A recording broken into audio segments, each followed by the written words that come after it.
Daily. Taste the Daily. Theni மாவட்டம் வைகை அணையிலிருந்து நீர் திறக்கப்பட்டதை அடுத்து கரையோர மக்களுக்கு வெள்ள அபாய எச்சரிக்கை விடுக்கப்பட்டுள்ளது. வைகை அணையிலிருந்து பெரியார் பிரதான கால்வாயில் ஆண்டுதோறும் ஜூன் முதல் வாரத்தில் நீர் திறக்கப்படும் நிலையில் விவசாயிகளின் நலனில் அக்கறை இல்லாததால் விடிய அரசு அதனை செய்யவில்லை. இது தொடர்பாக விவசாயிகளின் தொடர் வற்புறுத்தலை அடுத்து வினாடிக்கு 900 கன அடி வீதம் 7 பெரிய மதகுகள் வழியாக தண்ணீர் திறக்கப்பட்டது. 45 நாட்களுக்கு தொடர்ச்சியாகவும் அடுத்த 75 நாட்களுக்கு முறை வைத்தும் மொத்தம் 120 நாட்களுக்கு தண்ணீர் விடப்படும் என அறிவிக்கப்பட்டுள்ளதுடன் கரையோர மக்களுக்கு வெள்ள அபாய எச்சரிக்கை விடுக்கப்பட்டுள்ளது.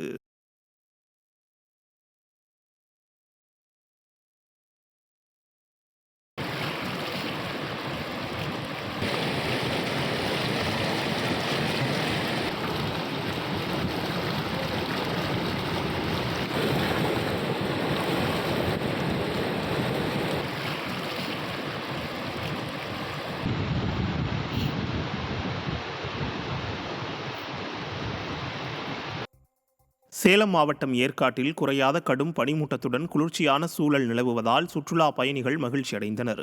ஏழைகளின் ஊட்டி என்று அழைக்கப்படும் ஏற்காட்டில் இதமான சூழல் நிலவுவதால் படகு இல்லம், ஏரி பூங்கா, அண்ணா பூங்கா, ரோஜா தோட்டம், Pagoda Point, Lady Seat, Gents Seat, Servarayan கோயில் உள்ளிட்ட இடங்களை ஏராளமான சுற்றுலா பயணிகள் கண்டு ரசித்து வருகின்றனர்.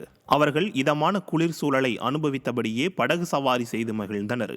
மலை முழுவதும் காணப்பட்ட பனிமூட்டமும் மலை முகடுகளில் தரையிறங்கியிருந்த மேகக்கூட்டமும் சுற்றுலா பயணிகளின் உற்சாகத்தை பீரிடச் செய்தது. திருப்பூர் மாவட்டம் பல்லடம் அருகே பலத்த காயங்களுடன் ஆண் சடலம் கண்டெடுக்கப்பட்டுள்ளது. கவுண்டம்பாளையம் காட்டுப்பகுதியிலிருந்து மீட்கப்பட்ட ஆண் சடலம் உடற்கூறாய்வுக்காக பல்லடம் அரசு மருத்துவமனைக்கு அனுப்பி வைக்கப்பட்டது. முதற்கட்ட விசாரணையில் இறந்தவர் புதுக்கோட்டையைச் சேர்ந்த ராம்கி என்பதும் ராயர்பாளையம் பகுதியில் தங்கி பனிய நிறுவனத்தில் வேலை பார்த்து வந்ததும் தெரியவந்தது. இது தொடர்பாக ராம்கியுடன் தங்கி பணியாற்றி வந்த 3 பேரிடம் விசாரணை நடைபெற்று வருகிறது. விடியா ஸ்டாலின் ஆட்சியில் மர்ம மரணங்கள் தொடர்கதையாகி வருவதாக பொதுமக்கள் குற்றம் சாட்டுகின்றனர்.